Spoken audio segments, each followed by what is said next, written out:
All right, let's get right into it. In 2025, artificial intelligence isn't just some tech buzzword anymore. It is a real tool that's actively changing our world, from the videos we're all watching to the very structure of our economy and even the cutting edge of science. So, let's dive in.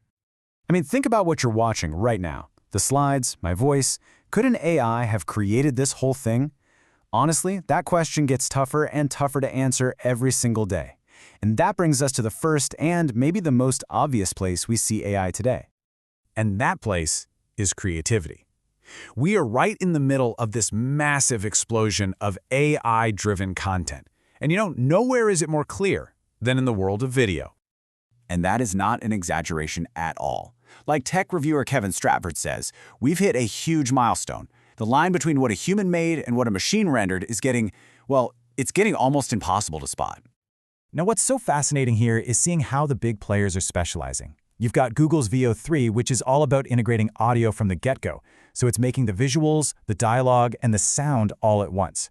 Then there's Runway's Gen 4, which is just crushing it with realistic motion and making sure characters don't morph into something else. And then you have Kling AI, which is making ways for being ridiculously fast without losing quality. They're all pushing in different, really cool directions.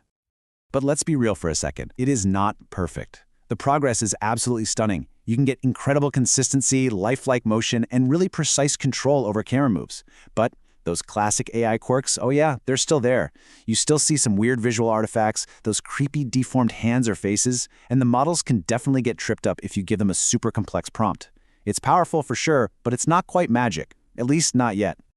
And this whole created explosion is really just the most visible part of what AI is doing. To see its true weight, its real power, you have to follow the money. And look at how it's completely changing the way we work. Which brings us to this massive economic ripple effect. Because beyond just making cool videos, AI is fundamentally changing the equation for jobs, for labor, and for productivity as a whole. So, get this. This number is what it's all about. According to a pretty deep analysis, a staggering 40% of all current labor income comes from jobs that are potentially exposed to AI automation. 40%.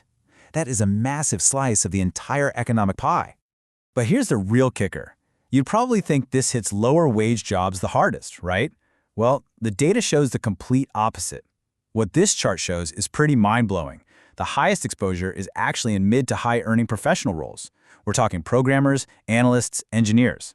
It's the jobs that deal with information, not manual labor, that are right in the crosshairs. And the impact on economic growth? Well, that's a long-term story. Right now, in 2025, AI's boost to what economists call total factor productivity, which is basically just how efficiently we innovate, is pretty tiny. But as more and more companies get on board, its contribution is set to peak in the early 2030s. But it's the cumulative effect that really matters. By 2035, the entire economy is projected to be 1.5% larger than it would have been without AI. By 2055, that number's up to almost 3%. The entire economy is just bigger, permanently. And this power to process insane amounts of information isn't just boosting business, it's also completely supercharging the process of scientific discovery itself. In the lab, AI is quickly becoming an essential partner for scientists, helping them find patterns and answers at a speed we could only have dreamed of just a few years ago. Okay, so let's get specific for a second. There's this technique scientists use called X-ray absorption spectroscopy.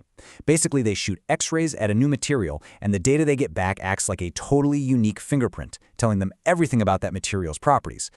Now, before AI, analyzing these fingerprints was a super slow, painstaking manual job for the absolute top experts. But now, researchers have shown that an AI can automate the entire thing. It makes the analysis faster, it's way more objective, and it's so powerful, it can spot tiny differences a human eye might completely miss.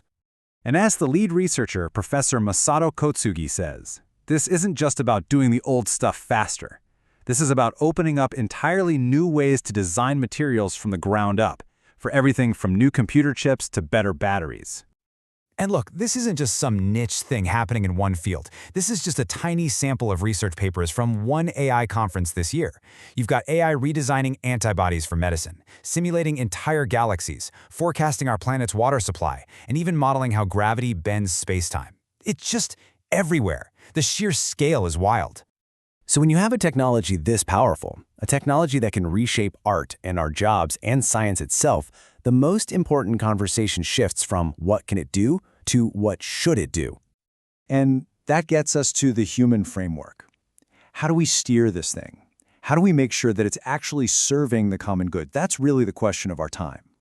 Now, there are a lot of ideas out there about where that guidance should come from.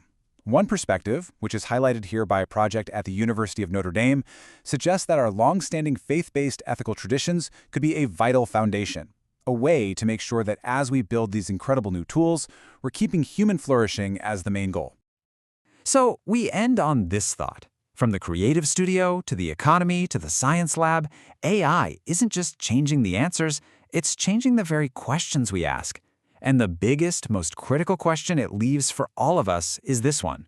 As AI rewrites our world, who is going to write its rules?